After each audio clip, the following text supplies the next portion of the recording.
বদিউল আলম মজুমদার ভাই ফোন দিয়েছিলেন, তো কইলেন যে নির্বাচন কমিশন নির্বাচন ব্যবস্থা সংস্কার নিয়ে আপনার কোনো সাজেশন আছে কিনা।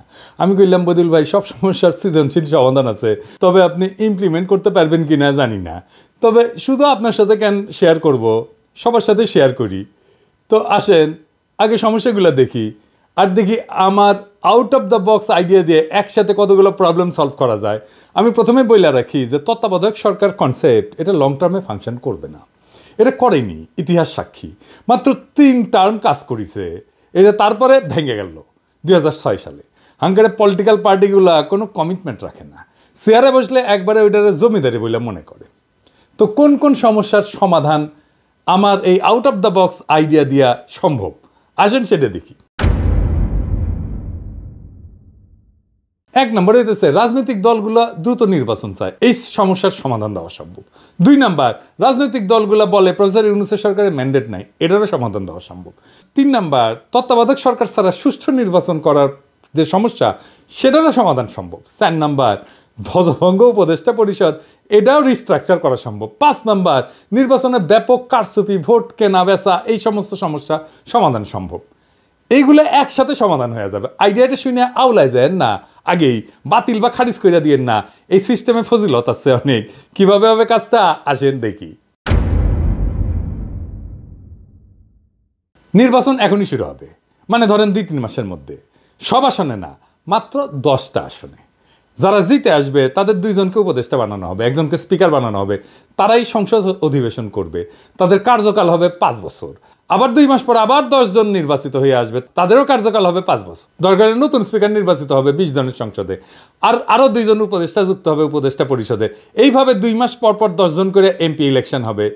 এমপিরা কিছু স্থানীয় কাজে যুক্ত হবেন, সচিবালয় সরকারি দপ্তরে ওভারসাইট করবেন, অধ্যাদেশগুলো যেগুলো করতেছে সেগুলো ভেটিং করবেন, তর্ক বিতর্ক করবেন, কোনো আইন প্রণয়ন করবেন না যতদিন না সংসদ পূর্ণাঙ্গ হয় বা কমপক্ষে 150টা আসন পূর্ণ হয়। এইভাবে প্রত্যেক 2 মাস পর পর উল্টা দিকে 5 বছর পর যাইয়া 2 মাস পর পর 10টা করে আসন খালি হবে, ফাঁকা হবে, সেই আসনে নির্বাচন হবে, তাই না? 5 বছর পরে এতে সুবিধা কি হবে? অল্প কয়টা আসনে নির্বাচন করার জন্যে আপনি আইন শৃঙ্খলা রক্ষাকারী বাহিনীকে আসনের কেন্দ্রগুলোতে ব্যাপকভাবে মোতায়েন করতে পারবেন। ভোট কেন্দ্র দখল করা অসম্ভব হয়ে যাবে। নির্বাচনী পর্যবেক্ষণ খুবই ভালোভাবে করতে পারবেন, অনেক পর্যবেক্ষক দিতে পারবেন। পুরা নির্বাচন কমিশন মাত্র 10টা আসনের জন্য পূর্ণভাবে নিবেদিত থাকতে পারবে। কম লোক দিয়ে বেশি কাজ করা যাবে। মিডিয়া ওয়াচ থাকবে দারুণ ওই আসনগুলোতে, তাই টাকা পয়সা বিলানো বা নির্বাচনী আচরণবিধি লঙ্ঘন করা প্রায় অসম্ভব হয়ে যাবে। একটা হাইব্রিড শাসন চলবে কিছুদিন, যেখানে জনগণের নির্বাচিত প্রতিনিধিরাও থাকবে এবং ক্রমাগত তাদের সংখ্যা বাড়তে থাকবে। তারা অধ্যাদেশ ভেটিং করে দিলে উপদেষ্টা পরিষদের একছত্র কর্তৃত্ব খর্ব হবে এবং একটা আলাপ আলোচনা, তর্ক বিতর্ক হবে, ব্যালেন্স অফ পাওয়ার আসবে। অন্তর্বর্তীকালীন সরকার ধীরে ধীরে নির্বাচিত প্রতিনিধি দিয়ে প্রতিস্থাপিত হবে। হঠাৎ করে পরবর্তী সরকারকে দায়িত্ব নিতে হবে না, তাদের একটা প্রস্তুতি থাকবে। দ্রুত নির্বাচন দিতে হবে, এটা শুনতে হবে না প্রফেসর ইউনূসকে, নির্বাচনের মধ্যেই শুরু হয়ে যাবে। এই সরকারের ম্যান্ডেট নাই, এই অভিযোগে শুনতে হবে না। গ্র্যাজুয়াল ইলেকশনের জন্য সরকারি দলের উপর একটা চাপ থাকবে যে মেয়াদ পূর্ণ হওয়ার আগেই সরকার পাল্টে যেতে পারে। জনগণ নির্বাচনে মাত্র 10টা সিটের সরকারি দলকে হারাই দিয়া সরকারি দলকে বার্তা দিতে পারে যে তাদের শাসন অজনপ্রিয় হয়ে গেছে, তাদের 5 বছর পর্যন্ত অপেক্ষা করতে হবে না রায় দেওয়ার জন্যে। সরকার 2.5 বছরে বদলে ফেলা সম্ভব। আপনারা দেখবেন সাধারণত সরকার গঠনের প্রথম 4টা বছর এর তুলনায় শেষ বছরের চিত্র কিন্তু ভিন্ন হয়। কিছুটা সংযত হইয়া শেষ বছরটা সরকার, সরকারি দল, নেতাকর্মী অনেকটাই জনবান্ধব হওয়ার চেষ্টা করে। কারণ একটাই, যে সে তার ইমেজের যে ক্ষতি হয়েছে সেটা সরকারের শেষ বছরে ভালো করতে চায়।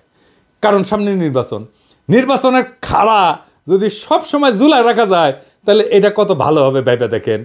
সবসময় জনগণের ভোটের চাবুকের মুখে থাকবে সরকার। ভবিষ্যতে যখন এই নির্বাচন পদ্ধতি নিয়মিত অনুসরণ করা হবে তখন কিছুদিন পর পরে এই সরকারের গৃহীত কর্মসূচি